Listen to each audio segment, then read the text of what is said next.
थकित बिलों से परेशान वितरकों ने प्रशासन का घेराव, दी आंदोलन की चेतावनी।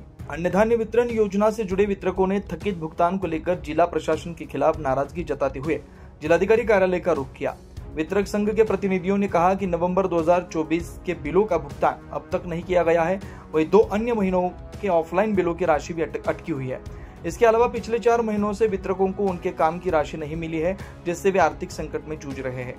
संघ की ओर से दिए गए ज्ञापन में साफ तौर पर प्रशासन को चेतावनी दी गई है कि यदि जल्द भुगतान नहीं किया गया तो संगठन आंदोलन करेगा। उन्होंने मांग की कि जल्द ही पदाधिकारियों के साथ बैठक लेकर निर्णय लिया जाए और बकाया राशि तत्काल वितरित की जाए। वितरकों ने कहा कि वह रोज मेहनत करते हैं, लोगों तक राशन पहुंचाते हैं, लेकिन जब मेहनत का पैसा ही न मिले तो घर चलाना मुश्किल हो जाता है।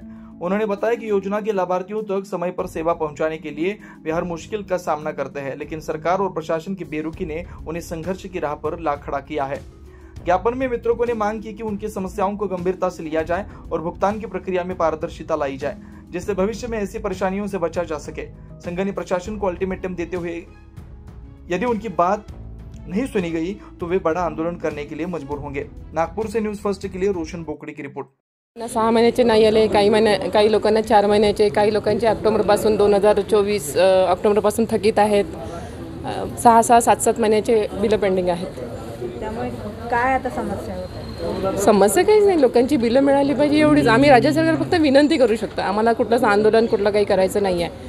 राज्य सरकारवर ओझा आहे, भार आहे, हे आमची समजूतोय, सगळ्या गोष्टी आम्हाला कळतात।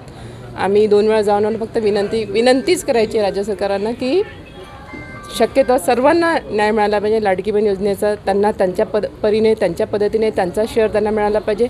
पण शिवभोजनवाले सगळे काही खूप असे रईस आणि रिच नाही आहेत। ही सगळी लोक त्यात 4-4, 5-5 लोकांना पोचतात लिटरली, आणि 5-5 महिने म्हणजे एका महिन्याचं खर्च जरी 60-70-80 हजार रुपयाचा पकडला, दुकानाचं भाडं आहे, बायांचं पेमेंट आहे, फूड आहे, म्हणजे कच्चं जे भाजीपाला रोजचा हे द्यावंच लागतं आम्हाला। तिकडून बिल आलं नाही आलं तरी हे तर आम्हाला कंपल्सरीच आहे, आणि इकडून नाही झालं तर मग तहसीलदाराचे बोलणे इथून हे सगळ्या इथून हा मार वेगळा, म्हणजे नोटीसवर नोटीस, मग ह्या सगळ्या गोष्टी आम्हाला खूप फेस कराव्या लागतात। आणि त्याच्या व्यतिरिक्त पैसे नसतात लोकांकडे, उधार करून करून धान्यवाल्याचे किती करणार आहे आम्ही? म्हणजे जवळपास 2-2, 3-3 लाखाचं कोण उधारी देणार आहे? ठीक आहे, आल्याबरोबर आम्ही त्यांना पेड करतो, पण खूप साऱ्या गोष्टींना, छोट्या छोट्या गोष्टींना आम्हाला समोर जावं लागतं। बायांचे पेमेंट त्या आमच्या भरोशावर असतात, आम्ही नाही त्यांना थांबवू शकत, नाही त्यांना हे करू शकत। म्हणजे आम्ही कुठून एजटेशी करून पैसे जमवायचे आणि त्यांचा पेमेंट करायचा, लोकांना धान्य म्हणजे ते थाळी तेवढे द्यायचेच, भाजीपाला तेवढा आणायचा, हे आम्हाला रुटीनमध्ये लागूच आहे। मग एक तर तुम्ही बंद करा, नाही तर चालू ठेवायचं तर तुमच्या पद्धतीने तुमच्या रिस्कवर तुमच्या ह्याच्यावर तुम्ही ते सुरू ठेवा। मी गिरधारी निमजे गेल्या 15 ते 20 वर्षापूर्वी नागपूर महानगरपालिका आणि सुवर्ण जयंती शहरी रोजगार योजनेअंतर्गत स्वयंसहायता महिला बचत गटाची त्यांनी स्थापना केली, आणि महिला बचत गट ही काळाची गरज आहे असं शासनाचं धोरण होतं, आणि त्या धोरणामुळेच राज्य सरकारने जे काही योजना क्रियान्वित केलेल्या आहेत त्या स्वयंसहायता महिला बचत गट हे नीट व्यवस्थेने ते चालवत आहे। आमचे शिवभोजन केंद्राचे जे माननीय संचालक जे आहे त्यांना आपल्याला पूर्ण वेळ चांगल्या प्रमाणे आपल्याला शिवभोजन केंद्राची काय अडचण आहे ही माहिती तुम्हाला संपूर्ण मीडियाला पुरवलेली आहे।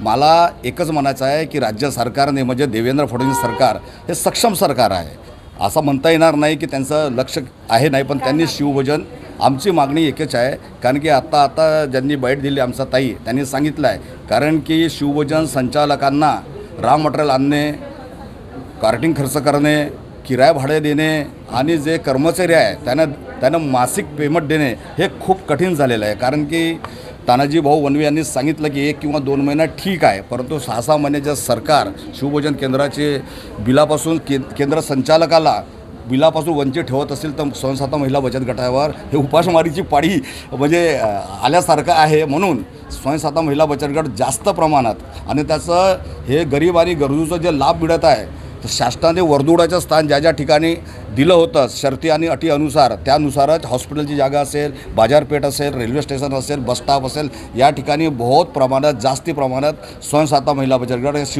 शिवभोजन केंद्र स्थापन करून ते नीट संचालन करत आहे। आपल्या या चॅनलमार्फत माझी राज्य सरकारला विनंती आहे की या कामाची दखल आपण जातीनं लक्ष देऊन सरकारने घेतली पाहिजे, हीच माझी अपेक्षा। राजू पोलकमवार नागपुर ग्रामीण शिवभोजन संचालक समिति अध्यक्ष।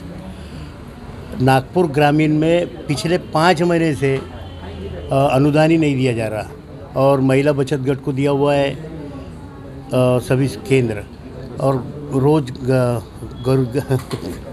गर्जू और गरीब लोग खाते वहाँ पर आकर के मंगने वाले आते हैं बेचारे, उनके पास पैसे नहीं रहते। ग्रामीण में हम लोग बिगर पैसे लिए 10 रुपये लिए बिगर चला रहे हैं और पैसे बिल नहीं मिलने से तकलीफ़ ये आ गई कि वो चलाएंगे कैसे। बहुत ज़्यादा अड़चन है, इसीलिए हम शासन से मांग करते हैं कि जल्द से जल्द वो हमें अनुदान दे। संघटनेच्या वतीने आज आम्ही बैठक आयोजित केलेली आहे, कारण गेल्या 6 महिन्यापासून संचालकांना त्यांचं अनुदान मिळालेलं नाही।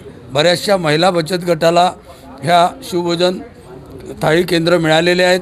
सगळ्या बेरोजगार महिला आहेत, त्यांना रोजगाराच्या दृष्टीने या ठिकाणी गेल्या 6 महिन्यापासून त्यांना पैसे अनुदान मिळालं नाही आणि ते ताबडतोब अनुदान मिळालं पाहिजे या दृष्टीने आमची माननीय मुख्यमंत्री, माननीय उपमुख्यमंत्री आणि अन्न नागरी पुरवठा मंत्र्यांना आमची विनंती आहे की सर्व शिवभोजन संचालकांना त्वरित पेमेंट द्यावं।